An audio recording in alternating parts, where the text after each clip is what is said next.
ഇന്ന് നമുക്ക് വീണ്ടും വീണ്ടും കുടിക്കാൻ തോന്നുന്നത്ര രുചിയുള്ള ഒരു കടലപ്പരിപ്പ് പായസം തയ്യാറാക്കാം. അതിനായി ഒരു 1/4 കപ്പ് കടലപ്പരിപ്പ് നന്നായി കഴുകി അരമണിക്കൂർ നേരം വെള്ളത്തിൽ കുതിർത്ത് വയ്ക്കാം.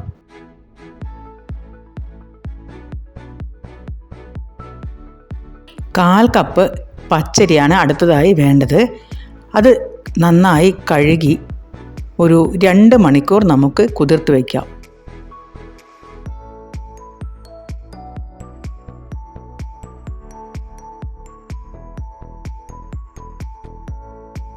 ഇനി കടലപ്പരിപ്പ് വേവിച്ചെടുക്കാം. അതിനായി വെള്ളം കംപ്ലീറ്റ് ഡ്രെയിൻ ചെയ്ത് കളഞ്ഞ് ഒരു കുക്കറിൽ 1 കപ്പ് വെള്ളമൊഴിച്ച് തിളച്ചു തൂവാതിരിക്കാൻ കുറച്ച് വെളിച്ചെണ്ണയും ചേർത്ത് 3 വിസിൽ വരുന്നത് വരെ നമുക്ക് വേവിച്ചെടുക്കാം.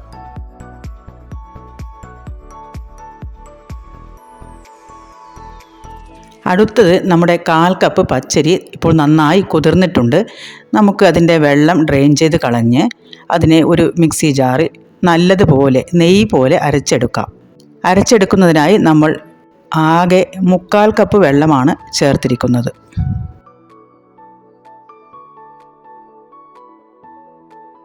അരി അരച്ചത് ഒരു പാത്രത്തിലേക്ക് മാറ്റി വെക്കാം.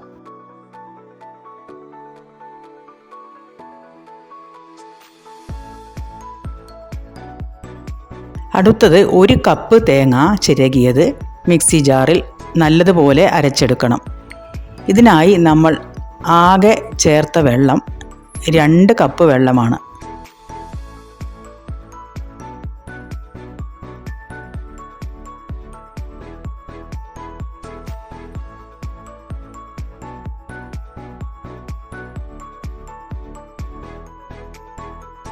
തേങ്ങ അരച്ചതും നമുക്ക് വേറൊരു പാത്രത്തിലേക്ക് മാറ്റി വെക്കാം.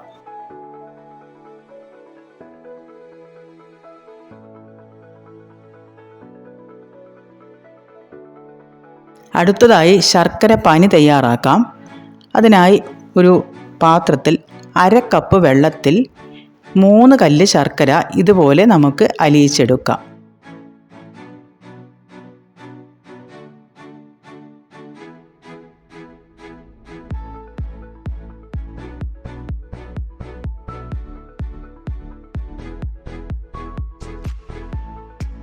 ഇനി കുക്കർ തുറന്ന് നമ്മൾ വേവിച്ച് വെച്ച കടലപ്പരിപ്പിലേക്ക് ശർക്കര പാനി അരിച്ച് ഒഴിക്കുക.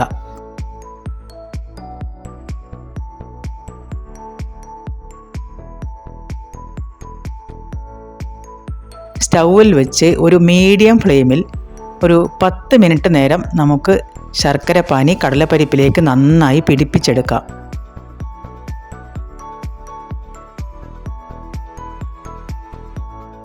വേറൊരു പാത്രം സ്റ്റൗവിൽ വെച്ച് 3 കപ്പ് വെള്ളം അതിലൊഴിക്കുക.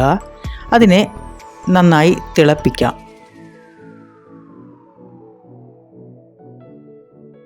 ഇതിലേക്ക് അരച്ചു വെച്ച അരി കുറച്ച് കുറച്ചായി ചേർത്ത് നന്നായി ഇളക്കി കൊടുക്കുക.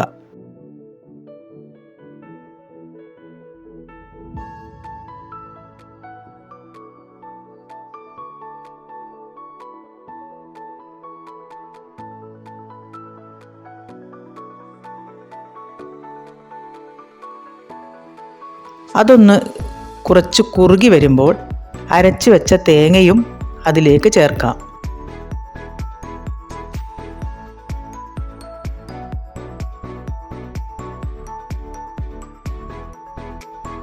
ഒരു നുള്ള് ഉപ്പ് അതിലേക്ക് ചേർത്ത് കൊടുക്കാം. അതിനുശേഷം നമ്മൾ ശർക്കര ഇട്ട് വെച്ച കടലപ്പരിപ്പ് അതിലേക്ക് ചേർത്ത് ഇളക്കി കൊടുക്കാം.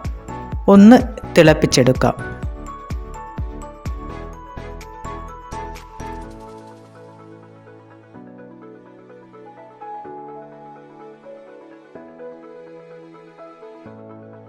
നല്ലൊരു മണത്തിനായി 1/4 ടീസ്പൂൺ ഏലക്ക പൊടിച്ചത് ചേർക്കാം.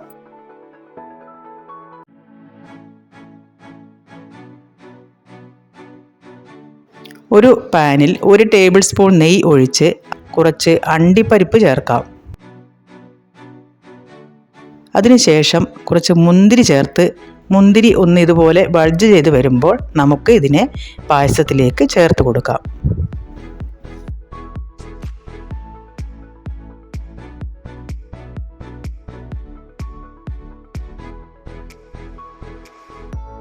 ഇപ്പോൾ നമ്മുടെ നല്ല രുചിയുള്ള കടലപ്പരിപ്പ് പായസം റെഡി ആയിട്ടുണ്ട്.